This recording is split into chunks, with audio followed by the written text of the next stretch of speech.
바늘도둑이 소도둑 된다라는 말 모두들 들어보셨을 텐데요. 이 속담을 낙인 이론에 적용해도 그 의미가 일맥상통합니다. 저희는 사회가 바늘도둑을 소도둑으로 만들어가는 과정을 낙인 이론을 통해 설명해 보려고 합니다. 앞서 범죄심리학 수업에서 비판주의의 등장 배경을 거시적으로 살펴보았기에 저희는 보다 범죄학적 측면에서 사회적 맥락을 자세하게 살펴보았습니다. 첫 번째로 주목한 것은 과학적이고 객관적이라고 여겨진 정신의학의 발달입니다. 정신의학적 분류가 시대적 상황을 반영하여 유동적으로 변화하였다는 사실을 아시나요? 그 예시로 미국 정신의학회의 DSM-3에서는 가출을, WHO에서는 무단결석을 정신병으로 분류했다는 사실을 들 수 있습니다. 특히 DSM-3의 내용은 약물 개발을 통한 제약산업의 팽창을 의도한 것으로 정신의학적 분류가 구체화되는 과정이 자본의 힘에 의해 좌지우지되었음을 알 수 있습니다. 이러한 가변적인 병리화는 개인의 심리 현상으로 받아들여지던 증상을 병으로 분류하여 정신병자라는 편견을 만들어내는 토대가 되었습니다. 두 번째 배경은 냉전 당시 미국의 정치 권력이 언제나 존재하던 동성애자라는 하나의 정치성으로 집단화하여 공산주의자라는 프레임을 씌움으로써 그들을 사회적으로 배제하고 집단의 결속력을 강화하는 방식을 사용하였는데 이를 통해 동성애자에 대한 혐오가 팽배해집니다. 세 번째 배경으로 흑인에 대한 인종차별적 제도에 주목하였습니다. 1860년대 미국에서는 노예 해방선언과 헌법에 의한 노예제 폐지로 인해 흑인에 대한 형식적인 인권 보장이 이루어졌습니다. 이러한 변화에 따른 백인의 법적 우위가 바로 짐크로우법입니다. 이 법률에 의해 흑인은 합법적인 차별의 대상이 되었습니다. 이러한 사회적 배경이 정신병자, 동성애자, 흑인 등 사회 소수자에 대한 정당한 혐오로 이어지며 차별적이고 주관적인 기득권의 가치체계가 사회 전반으로 이식됩니다. 이 같은 현상이 동성애자의 스토널 항쟁과 흑인의 민권운동 등 사회적 차별에 대한 저항으로 이어지는데요. 이러한 저항의 이론적 근거가 바로 낙인 이론입니다. 낙인 이론의 당시의 시대적 배경에 대해 알아보았습니다. 지금부터는 1차적 낙인의 확장과 그 적용에 대해 알아보도록 하겠습니다. 1960년대 당시 낙인 이론의 기본 메커니즘은 첫 일탈 행위가 형사사법기관에 의한 발각으로 1차적 낙인이 부여되고 타인의 비난을 받은 행위자의 내면화가 2차적 낙인으로 적용하여 자아정체감이 악화되고 범죄 경력이 악화되는 것입니다. 이러한 과정은 1950년대 위계 질서에 따라 권력자들에 대해 무관용 정책이 시행되어 사회적 소수 계층의 수감률이 매우 높았던 시대적 상황을 반영한 것입니다. 이로 인해 1차적 낙인은 형사사법기관에 의한 발각으로 한정되었습니다. 하지만 현대의 낙인 이론은 사회적 고정관념이 대중적 낙인이 되어 1차적 낙인의 역할을 수행한다고 주장합니다. 그러므로 저희는 사회적 고정관념이 수행하는 대중적 낙인에 대해 살펴보았습니다. 예를 들어 정신질환을 앓는 사람들은 위험하다라는 인식은 첫 일탈 행위가 없더라도 대중적 낙인이 부여되므로 기존의 낙인 이론의 첫 일탈 행위를 설명할 수 없다는 한계를 보완할 수 있을 것입니다. 낙인 이론의 논리적 기반이 상징적 상호작용주의에 의미 있는 타자에 주목하여 또래와 교사가 부여하는 대중적 낙인의 이러한 논문을 통해 알아보았습니다. 세 가지 논문의 공통적으로 개인의 내면화에 가장 영향을 미치는 학교라는 집단에 주목하였는데요. 이를 토대로 한 연구에서는 또래 집단 내 정신질환 학생에 대한 낙인은 부정적인 정서와 인식을 불러일으켰으며 이는 따돌리기 등과 같은 불리한 배우로 실현되어 또래 집단 내 낙인으로의 행동적, 인지적, 정서적 요인을 살펴볼 수 있었습니다. 교사와 관련된 논문에서는 ADHD 행동적 특성에 교사가 낙인을 부여하는 경우가 많았으며 ADHD 학생뿐만 아니라 다문화 가정의 학생, 가난한 학생 등에게도 고정관념에 의한 낙인이 부여될 수 있다고 합니다. 최종적으로 논문의 결론은 장기간 교실에서 학생과 함께 지내는 교사의 학생에 대한 영향력이 매우 크다는 점을 시사할 수 있습니다. 저희는 낙인 이론을 영화 주토피아의 캐릭터에 적용해 보았는데요. 우선 주토피아의 내용 중 일부를 시청하겠습니다. I think I was 8 or maybe 9, and all I wanted to do was join the Junior Ranger Scouts. So my mom scraped together enough money to buy me a brand new uniform because, by God, I was going to fit in. 닉은 유일한 포식자로 레인저가 됐지만 even though you're a fox. 친구들은 닉에게 입마개를 씌우며 괴롭혔습니다. If the world's only going to see a fox as shifty and untrustworthy, there's no point in trying to be anything else.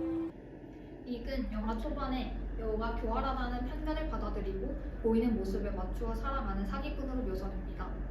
여기서 사람들의 편견은 대중적 낙인으로, 편견을 받아들이고 교활한 사기꾼으로 살아가는 닉의 내면화는 자기 낙인으로 설명할 수 있습니다. 여기서 낙인 이론에 의하면 그 사람이 다양한 정체성 가운데 유난히 도드라지는 돌출된 정체성이 되고, 그 돌출된 정체성은 대상을 설명하는 전체가 되어버립니다. 여우가 저렇지 뭐 라는 식의 반응을 통해 이러한 현상이 악순환되고 자기 낙인이 공고해지므로 닉은 전형적인 낙인의 피해자라고 볼 수 있을 것입니다. 영화에서 주로 육식동물이 의심받지만 실제 범인은 영화 내내 순진했던 양이었습니다. 양의 행동은 낙인 이론의 측면에서 살펴보았을 때 두 가지로 설명할 수 있습니다. 첫 번째로 양이 육식동물에게 공격성을 일으키는 약을 먹임으로써 포식자 계층에 대한 부정적인 낙인을 찍고 공포심을 조장하여 사회의 체계에 유지하려 하는데, 이는 사회에 자신의 윤리적 사상을 주입하는 도덕적 기획가로 해당한다고 볼 수 있을 것입니다. 두 번째로 베커가 주장한 형법이 누구에게 적용되는가의 측면에서 보았을 때 비록 영화 속에서 양의 행위는 발각되었지만 그 누구도 시장의 비서로서 순진한 양이 범죄를 저질렀을 것이라고 생각하지 않는다는 점에서 양을 숨은 일탈자라고도 볼 수 있었을 것입니다. 낙인 이론에 대한 현재의 평가를 알아보기 위해 낙인 이론의 한계를 세 가지 측면에서 살펴보았습니다. 첫 번째로는 사회적 반응과 무관한 범죄 현상이 존재한다는 것입니다. 낙인 이론으로는 수사기관에 처음 적발되었을 때 이미 상습범인 자들을 설명하는 것이 힘들기 때문에 낙인의 일탈 행위의 여러 원인 가운데 하나에 불과하게 됩니다. 두 번째로 실증이 어렵다는 것입니다. 앞서 언급한 논문에 나오듯이 변인으로서 낙인은 다른 요소를 배제하는 것이 어려워 설명의 한계가 있습니다. 실제로 낙인에 대한 연구에서 어떤 것은 낙인 효과를 긍정하고 어떤 것은 부정하는 등 일관성 없는 결과를 내놓고 있습니다. 세 번째로는 낙인의 논리가 지나치게 단순하고 결정론적이라는 것입니다. 낙인의 강도와 낙인 이후의 환경은 사람마다 다양하지만 낙인 이론은 그러한 개인차를 간과합니다. 타인에 의한 낙인이 무조건 자기 낙인으로 이어지는 것이 아니므로 이 비판은 설득력이 있다고 볼 수 있을 것입니다. 이로 인해 현대에 있어 낙인 이론은 범죄학의 비주류가 되었지만 사회적 약자의 시각을 반영하여 법률로 규정된 범죄 행위 그 자체에 의문을 제기하였다는 점에서 혁신적이라고 평가되는데요. 또한 당시 다양한 정책적 함의를 제시하였고 아직도 시행되고 있다는 점에서 그 의의를 확인할 수 있었습니다. 저희는 이미 낙인 이론의 정책적 함의로서 전환처우 프로그램을 살펴본 바 있습니다. 간단히 요약하자면 전환처우 프로그램은 국가에 의한 낙인을 줄이려는 제도입니다. 전환처우 프로그램은 사회봉사명령, 보호관찰, 전자보석 수강명령, 그리고 시설 위탁, 피해 배상 등 다양한 방식으로 시행되어 왔습니다. 허나 이러한 전환처우가 남용되면 그물망 확장이 발생하고 전환처우의 목적은 낙인을 방지하는 것이므로 범죄 원인의 근본적인 해결이 불가능하다는 한계가 있습니다. 또한 사법기관의 재량이 늘어나면서 형사사법기관의 불평등을 심화할 수 있을 것입니다. 새로운 정체감 고안에 있어 저희는 학교 밖 청소년에 주목하였습니다. 대중들은 학교 밖 청소년을 불량 청소년으로 인식하는 경우가 많은데요. 이러한 시각이 당사자에게 구체화되고 내면화되면 낙인으로서 자기 충족적 예언으로 작용할 수 있을 것입니다.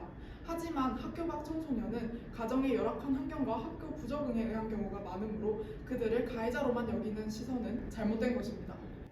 학교 밖 청소년에 대한 따가운 시선이 비슷한 처지의 또래끼리 의지하게끔 만들고 보다 범죄 친화적 문화가 형성된다는 특징이 있는데요.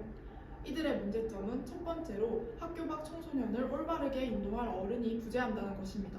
현재 대한민국은 학교 밖 청소년을 직접 관리할 수 있는 인력이 턱없이 부족하므로 오히려 범죄 기회를 직접적으로 줄여주는 방안을 생각해 보았는데요.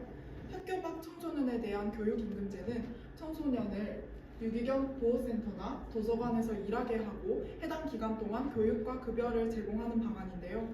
이를 통해 학교 밖 청소년으로 하여금 범죄 기회를 줄이고 심각한 범죄를 방지하는 효과를 얻을 수 있을 것입니다. 학교 밖 청소년의 두 번째 문제점은 열악한 환경입니다. 이로 인해 경찰과 접촉할 확률이 증가하는데요. 피해자 가해자 여부를 불문하고 경찰과의 접촉 그 자체가 부정적인 식으로 작용하여 학교 밖 청소년에 대한 낙인으로서 작용할 수 있을 것입니다. 이러한 배경으로 학교 전담 경찰관의 사법 근무화를 떠올려 보았는데요. 복장만으로 이러한 차이를 느낄 수 있었습니다. 이를 통해 제3자가 해당 청소년이 경찰과 접촉한다는 인식을 줄임으로써 낙인의 정도를 줄일 수 있을 것입니다. 다양성을 존중하는 태도를 가져보는 것은 어떨까요? 이상으로 낙인 이론에 대한 발표를 마치겠습니다. 감사합니다.